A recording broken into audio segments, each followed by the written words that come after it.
Students, good morning. I am Ravinder Singh. I welcome you to my channel My Guru You Classes.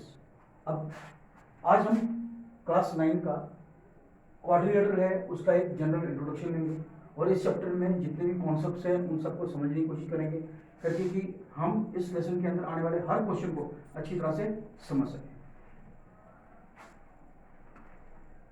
Quadrilateral, अभी quadrilateral है क्या? Quadrilateral जो बना हुआ है वो बना हुआ है इन दो वर्ड से, एक क्वाड्री और दूसरा है लेटरल। इस चीज को याद रखेंगे, this is quad, this is quad. अब क्वाड को समझने के लिए आपको ये समझना पड़ेगा, ये क्या है? बोलिए। मोनो। ये क्या है? बाई। ये क्या है? ट्राई। ये क्या है? क्वाड। ये क्या है? पेंटा। ठीक है, अनुज बोला कर, नहीं बोलने से समझ में नहीं आता। मोनो का मतलब क्या होता है? बाई का मतलब क्या होता है? ट्राई का मतलब क्या होता है? क्वाड का मतलब क्या होता है? पेंटा का मतलब क्या होता है? इसी तरह से हेक्सा आएगा, इसी तरह से हमारे पास हेक्टा आएगा, सारे के सारे आते रहेंगे। ऑक्टा आएगा, मतलब 10 वाला भी आएगा, आगे वाला भी आएगा, सबके अपने अपने नाम है।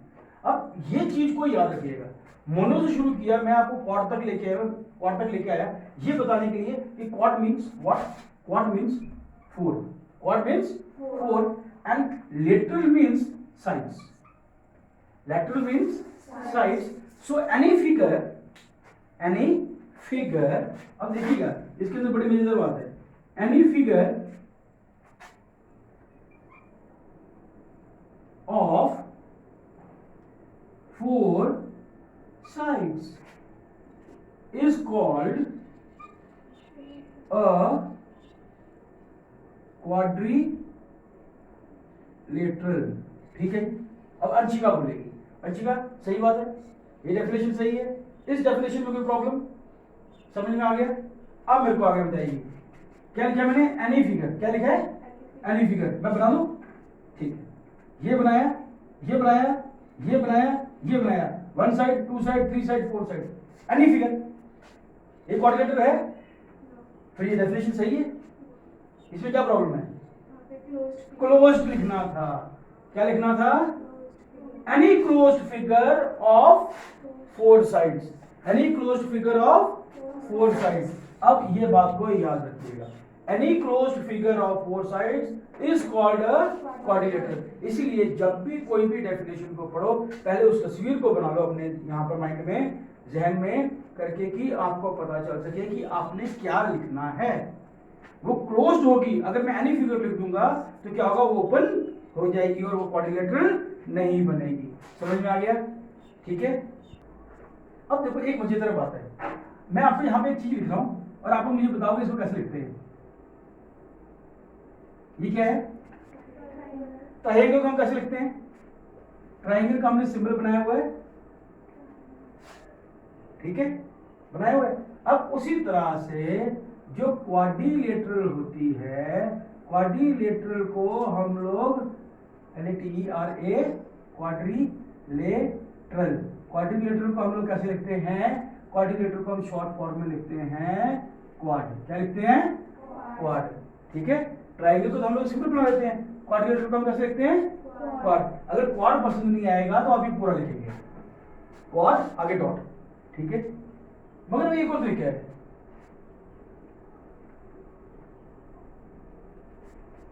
अब ये भी बना सकते हैं और ऐसे लिख सकते हैं। ये क्या लिख दिया मैंने? Quadrilateral ABCD। क्वाड्रिलेटरल, जिस तरह ट्रायंगल का सिंबल है वैसे ही क्या होता है? क्वाड्रिलेटरल का भी सिंबल होता है। समझ में आ गया? इसके अंदर कोई मुश्किल? ठीक है, चलो जी, जो बच्चे देख रहे हैं वो पॉज करेंगे और उसको नोट करेंगे। आप लोग भी नोट कीजिए। नाउ आपको ये पता चल गया। अब मान लीजिए मैंने एक क्वाड्रिलेटरल बना दिया, quadrilateral is a 4 sided figure. ठीक है, तो इसका मतलब क्या हो गया? क्वाड्रिलेटरल की क्या होंगी? साइड्स होंगी। कितनी साइड्स होंगी? 4 होंगी। कितनी होंगी? 4 होंगी। They can be equal, they can not be equal, they can be equal, they can not be equal. Number 1। अच्छा, उसके बाद हर एक क्वाड्रिलेटरल का अपना एक नाम होगा। क्या होगा? क्वाड्रिलेटरल क्या होगा? नाम होगा। This name has to be written in cyclic order और रिवर्स ऑफ साइक्लिक ऑर्डर, या हम बोल सकते हैं इन क्लॉकवाइज डायरेक्शन और एंटी क्लॉकवाइज डायरेक्शन। अब ये नाम कहां से शुरू करेंगे वो आपकी मर्जी है। आप यहां से शुरू कर दीजिए, ऐसे करके शुरू कर दो। अब देखो मैं यहां से गया, यहां से आया, ऐसे आया, ये एंटी क्लॉकवाइज हो गया। ठीक है, अगर मैं यहां से शुरू करूं ए बी सी डी, या मैं यहां से करूं ए बी सी डी, जैसे भी अच्छा लगता है, मगर रहेगा वो क्या रहेगा? बिल्कुल एक क्लॉकवाइज या एंटी क्लॉकवाइज डायरेक्शन में चलेगा। राइट, अब इसके अंदर मेरे पास कितनी साइड्स आ गई हैं? 4। ये साइड्स जो होती हैं these are said to be line segments. क्या बोला जाता है इनको? ठीक है, because if this is a line, इसका तो एक पोर्शन बन गया ना, इसका नाम आ गया हमारे पास।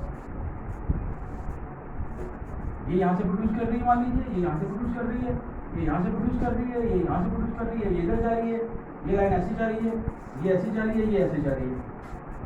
So these are the portions of a line, and portion of a line is said to be a line segment because it has 2 endpoints. It has 2 endpoints. तो यहाँ से लेके यहाँ तक एक endpoint आ गया, एक B है और एक C है, एक A है और एक B है, इसका एक B है और एक C है, एक A है और एक D है। तो इनके endpoints हैं। तो इसके कितने लाइन सेगमेंट्स होते हैं क्वाड्रिलेटरल में? 4। और एक और चीज ये भी होता है इसका, इसको हम क्या बोलते हैं? वर्टेक्स बोलते हैं, या वर्टिसिस बन गए 4, वर्टिसिस प्लूरल बन गया वर्टेक्स का। ठीक है, what is a vertex? Question आज ये है। आपको ट्रायंगल में मैंने बताया था वर्टेक्स के बारे में। So what is a vertex? Question ये आ गया।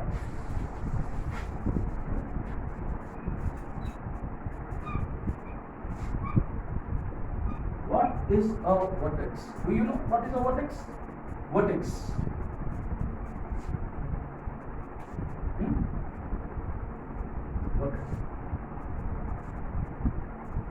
The point कितना सिंपल होगा आप लोगों को लिखने के बाद बड़ी शेम होने वाली है। The point of intersection of two or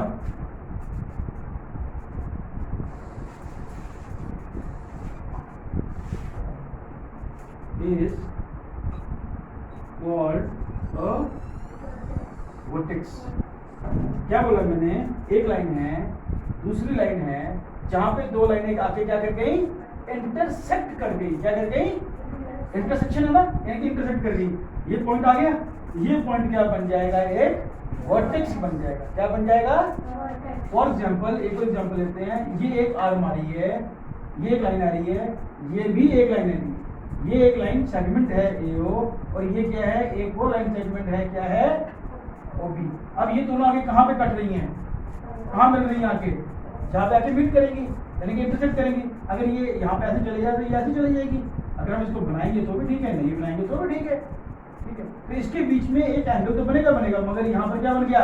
एक वर्टेक्स बन गया। तो वर्टेक्स क्या होता है? The point of intersection between two points, the point of intersection of two line segments is said to be vertex। कितना मुश्किल था। अब एक और चीज, अब ये क्या बन गया? एंगल बन गया। ठीक है, अब इस एंगल को कैसे पढ़ा जाएगा? ये है, कैसे पढ़ेंगे? AO या पढ़ेंगे BO, नहीं तो हम क्या बोलेंगे? सिंपली एंगल O बोल सकते हैं। अब आएंगे वापस क्वाड्रिलेटरल में। क्वाड्रिलेटरल में ये कौन सा कितने एंगल बन गए? क्यों? क्योंकि इसमें कितने वर्टेक्स हैं? 4। अब यहाँ से हमको पता चल गया कि जब वर्टेक्स होगा तो क्या होगा? एंगल होगा। यहाँ वर्टेक्स है तो क्या है? तो कितने वर्टेक्स हैं इसके अंदर? 4। तो कितने एंगल बन गए इसके अंदर? 4। नोट करना है आपने, कर लीजिए। नाउ व्हाट हैपेंस, हमने ये सब चीजें देखी। अब आता है टाइप्स। किसकी टाइप्स? मेरी टाइप्स नहीं, टाइप्स ऑफ क्वाड्रिलेटरल। अब टाइप्स ऑफ क्वाड्रिलेटरल्स जो है ना, अब हम उसको पढ़ेंगे। फर्स्ट टाइप बड़ी फेमस है मिस अंशिका की, क्या है, क्या बोलते हैं इसको, पैरेललोग्राम। क्या बोलते हैं, पैरेललोग्राम। हाँ जितेश ने को सिखाया मैंने, नहीं तो तू हमेशा ये बोलता था पैरेललोग्राम। ठीक है, तो ये पैरेललोग्राम नहीं होती, पैरेललोग्राम सिर्फ वजीर चाकीनाथ करता है। ठीक है, बाकी सारे क्या बोलते हैं, पैरेललोग्राम। ठीक है, अब पैरेललोग्राम क्या होती है, पैरेललोग्राम जो है इसी में से निकलेगी। देखो पैरेलल, पैरेलल वर्ड है तो, और ये लिखा हुआ आगे ग्राम। ठीक है, इसका मतलब है कि ऑपोजिट। अब ये पैरेलल क्या होगा, साइड्स पैरेलल होंगी, क्योंकि क्वाड्रिलेटरल में क्या होता है, साइड्स होती हैं। देखिए ये बना दी मैंने, ये लाइन किसके पैरेलल है, इसके पैरेलल है। ये भी लाइन आ गई, ये भी लाइन आ गई, क्या हो गया, यहां से लेके यहां तक, यहां से लेके यहां तक क्या है, पैरेलल है। ये लाइन जो है ये आपस में क्या है, पैरेलल है। तो ऑपोजिट साइड्स क्या हो गई, पैरेलल हो गई। तो इसके अंदर हम बोल सकते हैं when opposite sides of a quadrilateral are parallel to each other, then it is said to be, क्या कहते हैं इसको, पैरेललोग्राम। समझ में आ गया, इसका नाम भी आ जाएगा। करेक्ट। अब देखो आप लोग यहीं पे कंफ्यूज होने वाले थे। अब लिखेगा when opposite sides of a parallelogram बोल रहे थे, नहीं, ऑपोजिट साइड्स ऑफ किसकी, क्वाड्रिलेटरल की। जब एक क्वाड्रिलेटरल की ऑपोजिट साइड्स क्या होंगी, पैरेलल होंगी। ऑपोजिट साइड ये भी हैं और ऑपोजिट साइड्स ये भी हैं, तो अगर ऑपोजिट साइड्स पैरेलल होंगी तो उसे क्या बोलेंगे हम लोग, पैरेललोग्राम। अब क्या है, ये पैरेललोग्राम, ठीक है, और टेढ़ी मेढ़ी होगी तो ठीक है, ये एक पैरेललोग्राम है। अभी तक आपको क्या पढ़ा, आपने डेफिनेशन के हिसाब से क्या पढ़ा आपने, ऑपोजिट साइड्स आर पैरेलल, यानी कि BC is parallel to AB और AB is parallel to BC, AD is parallel to BC और BC इज पैरेलल टू, यानी कि ये चीज आपने पढ़ ली कि AB is parallel to DC और BC, या फिर हम बोलते हैं AD is parallel to BC, ये लाइन इसके पैरेलल है, ये हमने देखा। अब पैरेललोग्राम के अंदर कुछ और भी प्रॉपर्टीज हैं या कुछ और भी चीजें हैं जिनको हमको समझना बड़ा जरूरी है। क्या है ये चीज, ये साथ वाले एंगल है, जितने भी साथ वाले एंगल होंगे उसको बोलते हैं हम लोग एडजेसेंट एंगल। क्या बोलते हैं, एडजेसेंट एंगल, ADJACENT, एडजेसेंट। और इसको हम लोग ज्योमेट्री के अंदर शॉर्ट फॉर्म में लिखते हैं ADJ, क्या लिखते हैं, ADJ।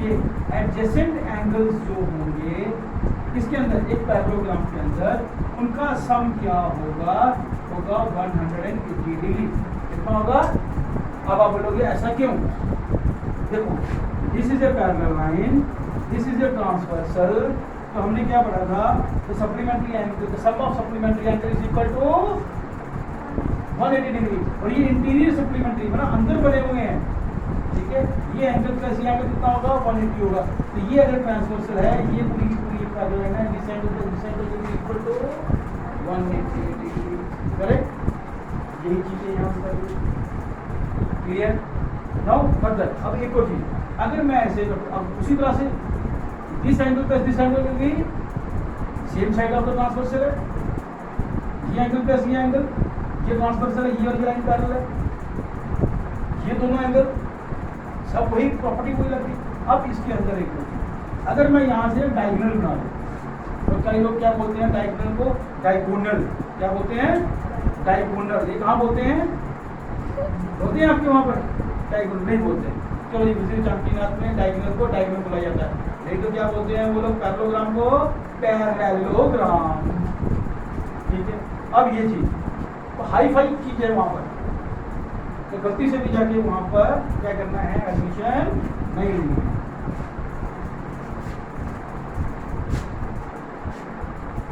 ये एंगल क्या बन गए? Alternate angle. तो ये एंगल क्या होगा? इसके इक्वल होगा। ये एंगल इसके इक्वल होगा, इसके इक्वल होगा। उसी तरह से यहाँ से भी बनेगा, इधर का भी हाफ एंगल उसके बाद हो जाएगा, उसका भी हो जाएगा। ठीक है, तो ऐसी बहुत सारी प्रॉपर्टीज हैं जो हर एक क्वाड्रिलेटरल में आएंगी। ठीक है, अभी मैं इन सारे ऐसे प्रॉपर्टीज के बारे में डिस्कस नहीं करूंगा, सिर्फ आपको बताऊंगा कि आप लोग क्वाड्रिलेटरल को पहचान सकते हैं। जब हम आस्ते आस्ते चैप्टर में आगे बढ़ेंगे तो बहुत सारी क्वाड्रिलेटर्स आएंगी, हम उनकी प्रॉपर्टीज को भी पढ़ते हुए चलेंगे। ठीक है, now second kind of quadrilateral, it is called rectangle.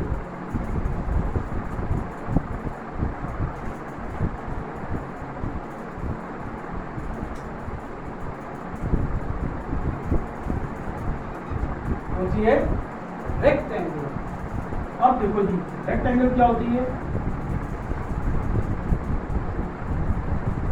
अब क्वाड्रिलेटरल क्या होती है? अब quadrilateral in which opposite sides are equal to each other. यानी कि ऑपोजिट साइड्स क्या होंगी? क्या होंगी? इक्वल होंगी। ठीक है, मैंने क्या बोल दिया? Opposite sides equal to each other and adjacent angle, एडीजी लगा दिया हमने। Adjacent angles are of 90 degree. अब बोलोगे सर ये कुछ मजा नहीं आया। ठीक है, समझाने के लिए मैंने कर दिया। Adjacent angles are of 90 degree. इसको हम एक और तरीके से कर सकते हैं। अब मैं समझ में तो आपको आ गया। अब मैं एक और चीज बताऊंगा, एक मैं थोड़ा डिफाइन करके लिखूंगा क्योंकि डेफिनेशन बड़ी अच्छी बन जाएगी। क्या है? Adjacent sides are perpendicular to each other. अब आपको समझ में आ गया मैंने क्या लिखा था और क्या लिख के दिखाया था। एडजेसेंट साइड्स, जो साथ वाली साइड हैं, वो क्या है? एक दूसरे के, ये साइड इसके परपेंडिकुलर है, ये साइड इसके परपेंडिकुलर है, ये साइड इसके परपेंडिकुलर है, ये साइड इस साइड के परपेंडिकुलर है, ये पूरी की पूरी साइड इस साइड के परपेंडिकुलर है और ये साइड इस साइड के परपेंडिकुलर है, ये पूरी की पूरी साइड ये वाली साइड के परपेंडिकुलर है और ये वाली साइड इसके परपेंडिकुलर है। ये हर जगह पे कितना एंगल बन रहा है? 90 डिग्री का बन रहा है। इसीलिए मैंने वहाँ पहले आपको लिख के दिखाया 90 डिग्री। क्यों करके आपके माइंड में याद बैठ जाए कि हाँ सारे एंगल कितने होंगे? एडजेसेंट मतलब साथ साथ वाले जितने भी एंगल बनेंगे कितने बनेंगे? 90 डिग्री के बनेंगे। और होता क्या है? जितनी भी साइड्स हैं एडजेसेंट साइड से हैं वो क्या बनाती हैं? 90 डिग्री के, यानी कि परपेंडिकुलर होती है एक दूसरे। क्या होती है? परपेंडिकुलर। समझ में आ गया? नोट करो। थर्ड वन, अब रेक्टेंगल का ब्रदर कौन है? स्क्वायर। कौन है? स्क्वायर। अब स्क्वायर क्या होता है? It is the same figure जैसे कि रेक्टेंगल होती है, मगर सिर्फ इसमें एक प्रॉब्लम होता है, वहाँ पे ऑपोजिट साइड्स जो थी, यहाँ पर क्या है? All sides. क्या होता है? ऑल साइड्स सेम चीज लिखेंगे आप, और कुछ नहीं, सिर्फ लिखेंगे all sides are equal to each other and adjacent sides are perpendicular to each other. इसका मतलब ये हो गया, ये साइड किसकी इक्वल है? इसके। ये चारों साइड क्या है? आपस में इक्वल है, मगर एडजेसेंट साइड्स क्या कर रही है? एक दूसरे के परपेंडिकुलर भी हैं। क्या है? परपेंडिकुलर भी हैं। जब परपेंडिकुलर है तो क्या होगा? ये स्क्वायर हो जाएगा। अंडरस्टूड? साइड्स इक्वल होनी चाहिए और क्या होनी चाहिए? परपेंडिकुलर होनी चाहिए, then it will be a square. समझ में आ गया? इसमें ठीक है, डायगोनल्स की प्रॉपर्टी रेक्टेंगल में भी है, इनमें भी है, वो सब चीजें बाद में करेंगे। Now comes number 2। नोट करना है इसको, लिखना है नहीं तो नंबर 4 हमने ये भी कर लिया। अब आता है रोम्बस। कौन आता है? रोम्बस। अब इसके बारे में याद रखना, ये रोम से जो बस आई थी उसको बोला जाता है रोम्बस। रोम से जो बस आई थी उसको क्या बोलते हैं? रोम्बस। याद है ना आपको? रोम से बस आई थी। हाँ जी, रोम से रोम से जो बस आई थी उसे क्या बोलते हैं? रोम्बस। कोई नहीं बोलता, बेवकूफ है, ऐसी कोई बस नहीं आई थी।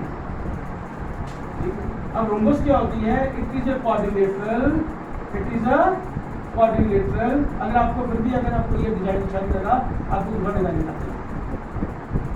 ये डिजाइन तो आपने बड़ा देखा होगा, जो बच्चे शादियों में जाते हैं ना, उनको ये डिजाइन बड़ा नजर आता है। कभी आया नजर आता डिजाइन? हाँ जी बताओ, किस किसने देखा हुआ है डिजाइन? बर्फी का? बर्फी तो खाई हुई है, नहीं खाई है तो अभी रक्षाबंधन पे खाओगे, तो खाओगे मिलने भी लेके आनी है, धागा भी लेना बाद में, ठीक है? ये क्या डिजाइन जो कि बर्फी से रिलेटेड होता है, it is in the shape of a rhombus, it is in the shape of a rhombus. अब रोम्बस के अंदर क्या होता है? All sides are equal to each other. क्या बोला मैंने? All sides are equal to each other. वो तो स्फीयर के अंदर भी होता है, मगर सिर्फ स्फीयर में और रोम्बस में एक ही कंडीशन होती है कि स्फीयर के अंदर साइड्स क्या होती हैं? परपेंडिकुलर होती हैं, रोम्बस में परपेंडिकुलर नहीं होती है। Adjacent sides are not perpendicular to each other, right? बस दोनों में इतना डिफरेंस है। कितनी बड़ी चीज थी इसके अंदर, रोम्बस बहुत पसंद था ना। देखो ये एक और क्वाड्रिलेटरल होती है, बड़ी खतरनाक किस्म की क्वाड्रिलेटरल है और कुछ बच्चों की बड़ी फेवरेट होती है। अभी मैं उनका नाम बताऊंगा।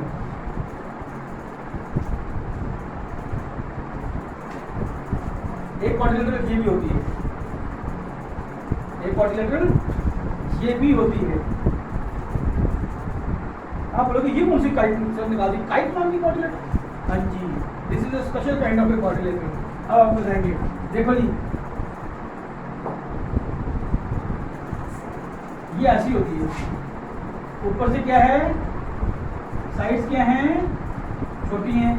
नीचे से साइड्स क्या होती है? थोड़ी सी बड़ी होती है, क्योंकि ये ऐसे आता है, यहाँ से ऐसे करके आते हैं, ये इस तरह से हो जाती है। होती नहीं होती है? तो हमेशा यही होता है कि एक ये वाली साइड इस साइड की क्या है? इक्वल होती है, और ये वाली साइड इस साइड की क्या होती है? इक्वल होती है। मगर इसके अंदर एक प्रॉपर्टी और होती है जो हम लोगों ने कभी ध्यान में नहीं दी, वो ये होती है कि जो ये साइड है अगर ए, तो ये इसके पैरेलल होगी, और जो ये साइड होती है बी, ये सी, ये किसके पैरेलल होगी? डी के अंदर होगी। ये काइट के अंदर एक बड़ी खासियत होती है। अगर ये ऐसे ना हो तो काइट कभी फ्लाई नहीं करती। तो जो quadrilateral which is in the shape of a kite, the quadrilateral which is in the shape of a kite, उसकी जो adjacent side का a pair of adjacent sides, क्या बोला मैंने? a pair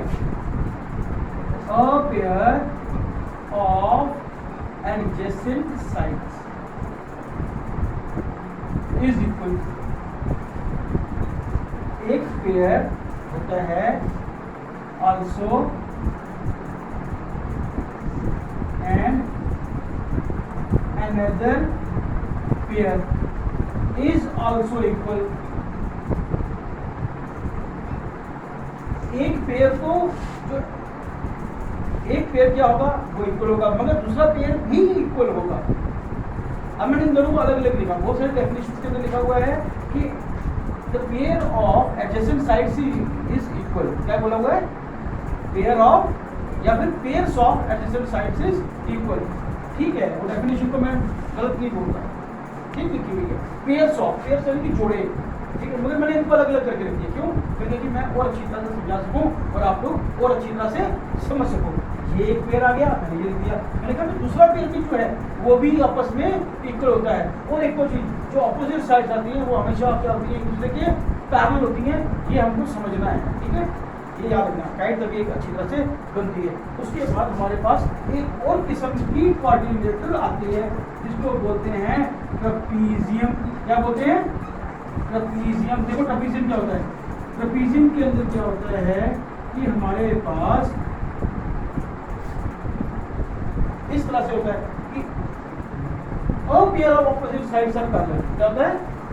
a quadrilateral in which a pair यानी एक pair opposite sides का parallel होगा। बस यही इसकी एक डेफिनेशन है कि ये साइड पैरेलल है, ये आपस में पैरेलल नहीं होती। तो सच क्वाड्रिलेटरल सेट हो गया ट्रपीजियम। मगर इसके अंदर एक कंडीशन और आती है बड़ी अच्छी सी। अगर मान लो कि जो जो साइड्स पैरेलल नहीं है, the sides which are not parallel to each other, और वो इक्वल हो जाए, वो इक्वल, ये तो पैरेलल है, ये तो इक्वल भी नहीं है, अगर ये भी इक्वल नहीं है, ये पैरेलल है इसलिए इक्वल है मगर ये इक्वल ना हो, ऐसा हो जाए, कंडीशन कुछ ऐसी आती है, तब क्या करिए जाए, तब तो बच्चा फंस जाएगा। अब ये इक्वल और ये भी इक्वल होगी और पैरेलल नहीं है, पैरेलल नहीं है मतलब ये इक्वल है, ऐसी क्वाड्रिलेटरल को बोलते हैं हम isosceles quadrilateral, sorry isosceles trapezium. क्या बोलते हैं? What is an isosceles trapezium? A trapezium in which non-parallel sides are equal to each other. A trapezium in which non-parallel sides are equal to each other, it is said to be an isosceles quadrilateral. Isosceles trapezium. याद रखना, isosceles trapezium आती है paper में कई बार, बहुत काम आती है, तो इस बात को ध्यान में रखेंगे। जैसे वो बोलेगा isosceles trapezium और ये साइड दे दे वो आपको, तो ये साइड अंडरस्टूड होगा कि ये इसके बराबर ही है, because it is an isosceles trapezium. So what is an isosceles trapezium? A trapezium in which non-parallel sides are equal to each other. चलो ये बात करो। Now one more thing is there. आपको एक बात और याद रखनी है, जो सबसे इम्पोर्टेंट होते हुए मैंने आपको नहीं बताई, that is कि अगर हमको कोई भी क्वाड्रिलेटरल दी गई है, उसके हम all the angles, इन चारों एंगल का सम कर दें, it will always be equal to 360 degree. कितना होगा? 360 डिग्री होगा। Sum of all angles of a quadrilateral is 360 degree. अब बोलोगे सर कैसे होता है? देखो ये क्या कर दिया मैंने, एक डायग्राम तैयार कर दी। ये कितनी कौन सी ट्रायंगल बन गई? एक। ये कौन सी बन गई ट्रायंगल? दो। तो इस ट्रायंगल के एंगल्स का सम कितना होगा? And triangle 1 sum of angles is equal to 180 degree. Triangle 2 sum कितना हो जाएगा? 180 डिग्री। दोनों का सम कितना हो गया? 360। ये ट्रायंगल प्लस ये ट्रायंगल बनकर क्या बनता है? 360 डिग्री। तो इन दोनों ट्रायंगल को मिला दो तो क्या बन जाएगा? एक क्वाड्रिलेटरल बन जाएगी। तो क्वाड्रिलेटरल का सम कितना बन जाएगा? 360 डिग्री। तो इस बात को याद रखेंगे। ओके स्टूडेंट्स, यहाँ पे हमारा क्वाड्रिलेटरल का इंट्रोडक्शन खत्म होता है। We will be now starting our lessons and hope you all have liked this introduction. Please do not forget to like and subscribe. We will meet you in our next video.